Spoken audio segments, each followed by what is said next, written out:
제 3주일입니다. 오늘 복음은 요한복음입니다. 일단 이 긴 복음을 좀 이렇게 겉으로 한번 쭉 볼게요. 첫 번째로 좀 얘기하고 싶은 것은 여기 보면 그 사마리아 여자가 이러죠. 어떻게 선생님은 유다인이면서 사마리아 여자인 제게 마실 물을 청하십니까? 그러니까 유다인과 이 사마리아인들은 상종을 하지 않았다. 그죠? 아까도 제가 말씀드렸듯이 항상 이웃 나라와 싸워요. 먼 나라하고는 싸우지 않습니다. 지금 우크라이나하고 러시아가 전쟁 중에 있죠. 이웃 나라입니다. 또 우리도 한일 문제는 항상 있어 왔죠. 또 아프리카도 지금 많은 곳곳에서 분쟁이 있는데 그 다 부족끼리 싸움이에요. 이웃 나라끼리 싸우게 돼 있다. 이게 인간의 그 불안전성에서 비롯되는 겁니다, 사실은. 세계 분쟁이 있는 곳곳은 다 이웃끼리 싸우게 됐다. 여기도 마찬가지죠. 유다인과 이 사마리아인들도 바로 붙어 있어요. 그냥 상종을 하지 않는다. 중요한 것은 이 당시에는 여인들은 더 세컨 시티즌이지. 그러니까 그 2등 시민이에요. 여자라고 하는 존재들은 항상 천덕거리로 취급을 받았다. 사실은 지금 21세기인데 아직도 그래요. 세상 곳곳에서 여자들이 세컨드 클래스로 취급을 받죠. 참 안타깝습니다. 왜 그러냐? 딱 하나예요. 근력이 약해서 그래요. 이 동물의 세계가 아직도 지속되고 있다, 인류 안에서. 힘센 놈이 왕인 세상이다. 이 동물의 세계 아니에요? 근데 인간은 좀 달라야 되잖아요.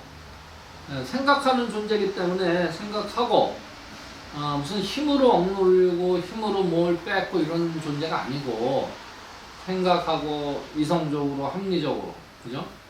그러니까 이 인류가 진화한다라고 했을 때 그 진화의 방향은 바로 가장 약한 자들의 그 인권이 완벽하게 존중받는 상태로 진화의 그 방향이 지어졌다.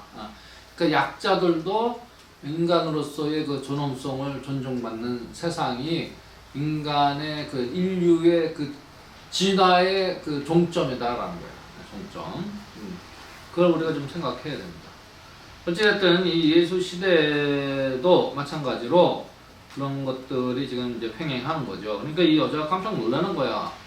가뜩이나 사마리아 사람하고 유대인들은 사이가 안 좋은데 더군다나 여자에게 물을 청한다? 이거는 굉장히 의외의 사건인 거죠. 근데 예수께서는 그런 거 개의치 않으신 분이다. 이것만 봐도 예수님은 이렇게 좀 뭔가 이렇게 뛰어넘는 아주 파격적이고 혁명적인 생각을 하고 행동을 하시는 분이다. 이렇게 생각할 수 있어요. 또 이 오늘 복음의 이 끝부분에 보면은 그들이 이제 뭐 예수님의 그 면모를 보고 야 이분은 이제 예언자구나. 그래서 더 머무르라고 청했다 그래요. 그리고 이틀이나 더 머물렀다. 상종하지 않는 사마리아인들하고 이틀을 머물렀다. 그죠? 이것만 보더라도 하여튼 예수님은 뭔가 그 당시에 유다인이면서도 뭔가 이렇게 뛰어넘는 그런 존재다라는 걸 알 수 있고요. 자, 그 다음에 이제 여기 보면 이제 예수님께서 그 여자에게 이런 얘기를 합니다.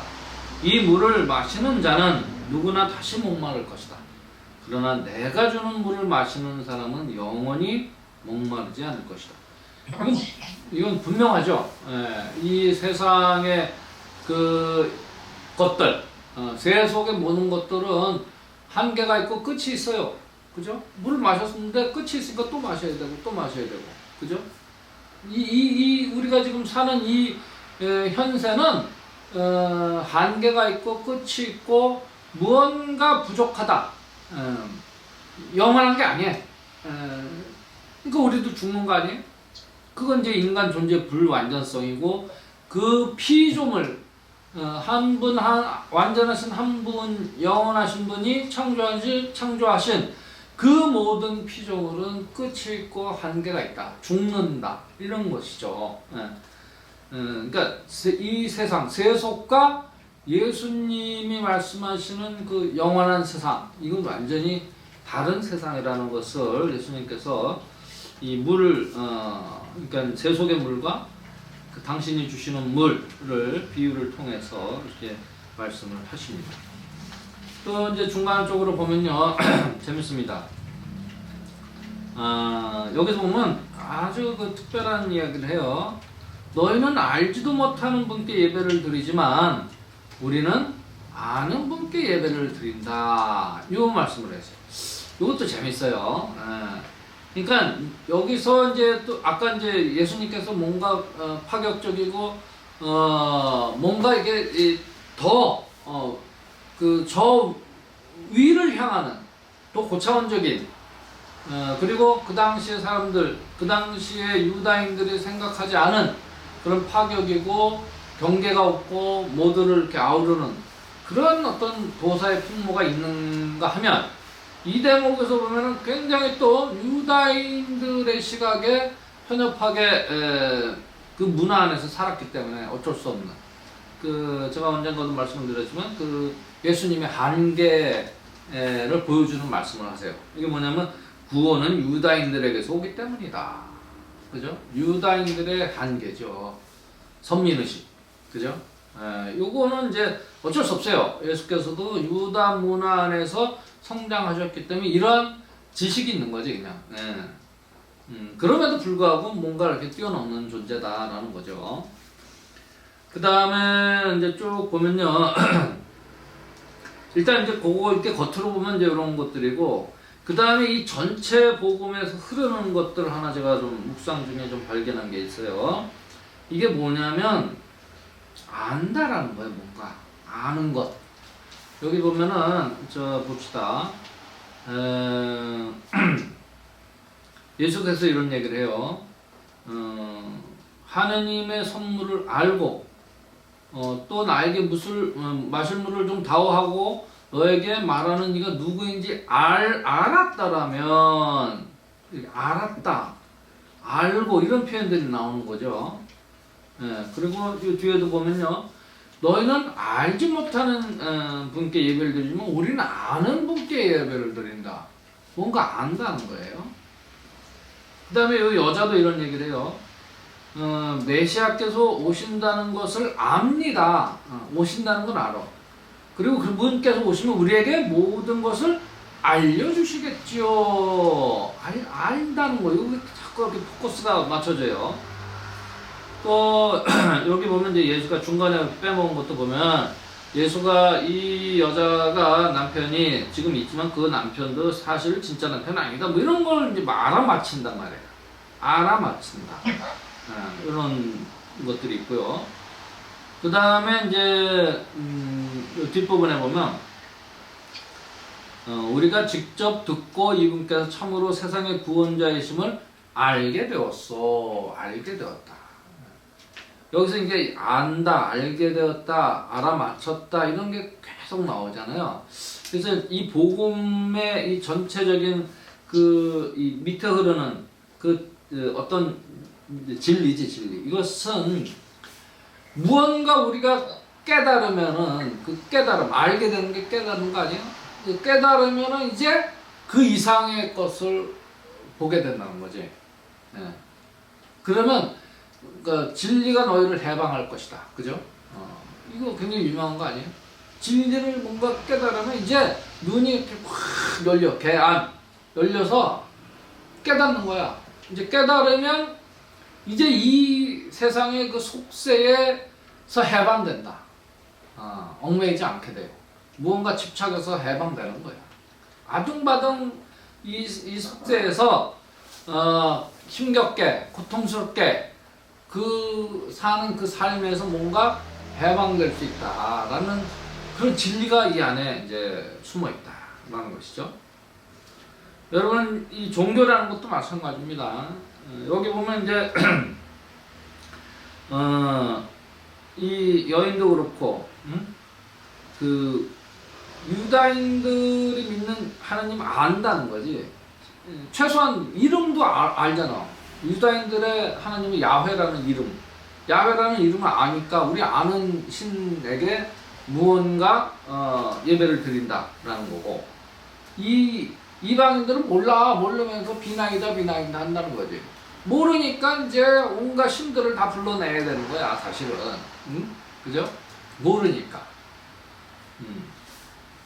뭐 하나의 예를 들어보면 지금 뭐 일본 같은 문화도 그러죠. 신도이즘 같은 경우는 모든 조상이 다 신 아니야? 그죠?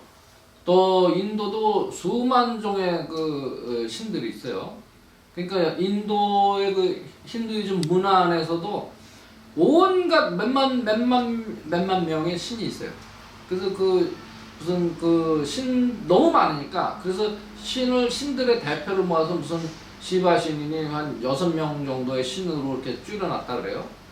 그래도 하여튼 그 너무 신들이 많으니까 또 할 일도 많지. 비는 사람들이 많으니까. 그러니까 여러분 그 인도의 그 신의 형상을 그려놓은 거 보면 이게 손이 엄청 많잖아. 손, 팔, 쫙 이렇게 펼쳐진 팔 이런 것들이 할 일이 많다는 거지. 신들이 많고. 그런 겁니다. 근데 잘 모르는 거야.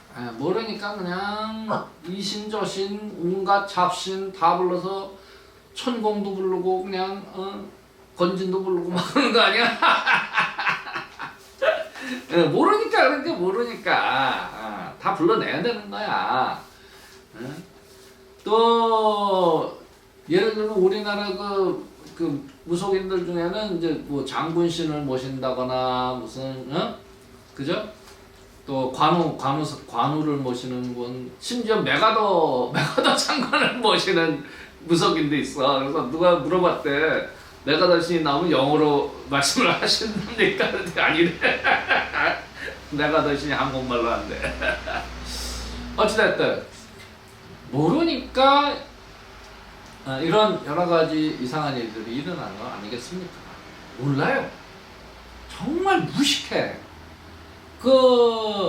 그러니까 최소한의 우리가 이제 살아가는 데 있어서는 좀 기본적으로 알아야 될 것들이 있지 않아요? 혼자 살면 아무 상관없어. 몰라도 돼, 혼자 살면.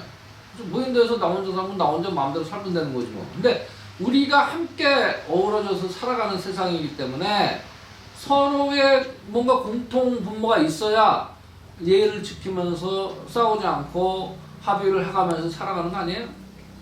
그 무식하면 용감하다 뭐 이런 말이 있듯이, 무식하니까 그냥 자기 그 지금 권력을 쟁취한 놈이 온갖 짓을 다 벌이고 있는 거야. 너무 무식하잖아요. 그것도 좀 알면 좀 자기 창피한 것도 알 텐데 창피한 걸 몰라. 창피한 건 마저 몰라. 그러니 지금 이 국민들이 얼마나 지금 고통을 받고 있습니까? 얼마 전에 그 정순신이라는 그 검사하던 놈, 중앙징업에 무슨 인권 보호관인가 했던 놈, 자기 아들이 학폭을 저질러가지고 그 피해자는 극단적인 선택도 하고 막 이런 못된 짓을 한 놈의 아버지인데, 자식의 교육을 잘 시켜야지. 어떻게 자식의 입에서 검사는 뇌물을 받는 직업이야, 그리고 판사를 잘 알면 다 이겨, 이런 말을 고딩이 떠들고 다닐 정도의 교육을 시켰습니다. 이름은 순신이 아니야? 이름 얼마나 좋아.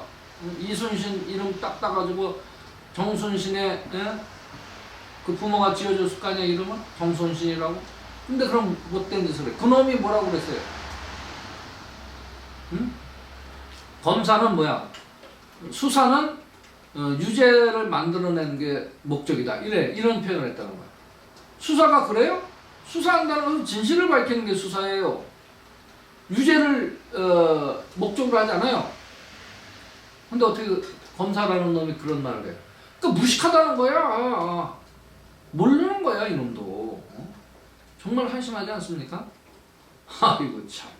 그런 말을 그냥 떳떳하게 해. 야, 참 무식해. 용감해. 그런 지금 족속들이 지금 정부 요직에 한 70명인가 뭐 몇 명 앉혔다는 거 아니야 벌써 1년 만에. 그러니까 검사 독재라는 말 나오는 거 아니에요 지금? 응? 자기들의 죄는 덮고 또 정족이라고 생각하는 사람들의 죄는 만들어내고 조작하고 이 무식한 놈들의 짓거리입니다. 참 한심해요. 그러니까 이 뭔가 알고 깨닫고 그러면 이게 뭔가 이렇게 눈이 열려서 이런 조잡스럽고 비겁한 짓을 하지 않습니다. 근데 아직 모르는 거야. 너무 답답한 상황에서 자기가 무슨 일을 하는지도 모르면서 죄를 짓고 있다. 그게 지금 우리나라 상황입니다. 또 우리나라 상황뿐만 아니죠. 지금 전 세계 인류 안에 그런 일들이 벌어지고 있다. 그 와중에 이제 아까운 목숨들이 죽어가고 있는 것이다 라는 겁니다. 너무 통탄할 일이 아니겠어요?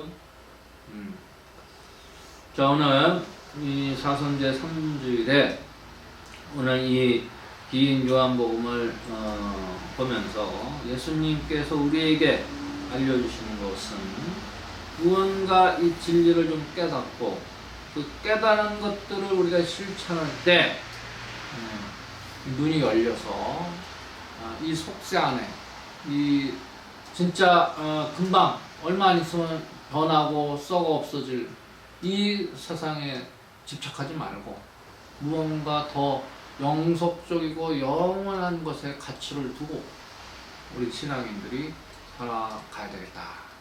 이런 말씀을 주신다고 생각합니다. 우리의 신앙을 고백합시다.